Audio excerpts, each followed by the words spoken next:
Hello dragon lovers and welcome back to my beautiful cadences and manic rambling. Today we're addressing Seawings. You all knew it was coming and I hope you're excited. Seawings have been a difficult tribe for me design-wise, and I've gone for a lot of different designs in the past. I'm still not sure if I want to completely settle on my current one, but I do feel it is the best yet. Seawings are a very specialist tribe and have a particularly unique design. I have a bit of a love-hate relationship with their canon design because while there are some features that I really like, such as their bioluminescent scales and short legs, smooth bellies and fins, there are others that don't really resonate with me, such as their weirdly blobby snouts and their blunt tails. Another thing that makes designing Seawings difficult is drawing inspiration from sea creatures. While most tribes you'd only draw inspiration from a few different animals, like mudwings would be crocodiles and buffalo, there are many different sea creatures in the ocean that Seawings could be inspired by. I had a lot of variety between individuals to exploit this, but it does make narrowing down and nailing a solid base for the tribe a bit difficult. My two biggest influences for my current Seawing design is mosasaurs and the sea creatures from Luca. Mosasaurs are powerful prehistoric predators, and their lifestyle is similar to that of the Seawings. So there are lots of mosasaur influences in my design, such as the thick, powerful tail, which is really just an extension of the body, the wide chest, and the tail flukes. I really like the sea monster designs from Luca, the sort of translucent fin going down the back and all the fluffy, scaly, gilly bits around their heads, as well as the way they move through the water, shaking their tails. A lot of this goes into how I design the more flamboyant elements of the Seawing design and how I think about their locomotion. Seawings mostly use their tail when swimming, which is why it's so thick and muscular and can even be used as a weapon. Their webbed talons may be used for more fine adjustments in the water, and their wings may be used to catch ocean currents, but the tail does most of the work, as does the body.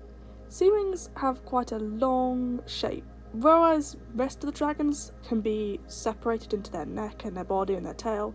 Seawings sort of flow. They don't have an end to any of these body sections. It's become a bit of a meme since Jade Martin Archive covered it, but canon Seawing snouts are weird. They're sort of blobby and their teeth are shaped like those of a lion, which doesn't make much sense for the environment they're living in. I had canon Seawing snouts as smooth but long and based them off a shark.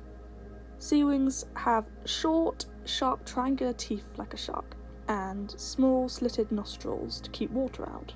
I like to headcanon that adult males and some older, more dominant females, such as Queen Coral, have lots of whiskers coming out of their noses. This is mostly an aesthetic thing, but I feel like they could use them to help pick up vibrations in the water to hunt their prey. Seawing eyes are large and piercing, often pale colours. This reflects their incredible eyesight, which they need to navigate dark waters at night time. Seawings have long, slightly wavy horns and decorative frills round their ears. I like the canon design for Seawing gills, so that stays, but I make the sort of actual gilly bits where the gas exchange happens a bit more present. The front talons of a Seawing have a sort of tough outer casing, a bit like the flippers of a turtle. Underneath they have soft webs, and their claws are shaped like fish hooks for grasping slippery prey. A Seawing's belly is large but smooth. Their back legs are similar to the front legs, but their hind feet are much more adapted like flippers, the ones so you'd see on a diver. Seawing wings, while they can still be used for flight, are more adapted as fins to help catch water currents and steer through the ocean. So they are shorter and more triangular in shape. Seawing glow scales have roughly the same position on individual dragons, but they can be all sorts of different shapes. And I like to do sort of more flowy, swirly shapes than the ones shown in the references to sort of capture the aquatic nature. I think this has been headcanoned before, but having individual scales for individual words is a bit messy, so Seawings probably use aquatic a bit more with a mix of talon gestures, and more complex conversations would require dragon. Seawing eggs are quite round compared to the eggs of other dragons, and swirly. There's no particular reason for this, it's just nice. And I had kind of a bit of a semi-transparency to them, so you can see the developing dragons inside, similar to a fish egg. Obviously, seawings can be all shades of blue and green, however, more limey greens are more unusual in seawings. They tend to reflect the colour of the ocean more. Some seawings can have orange and pink and purple tints to parts of their scales, but this is more unusual. That's pretty much everything for seawings.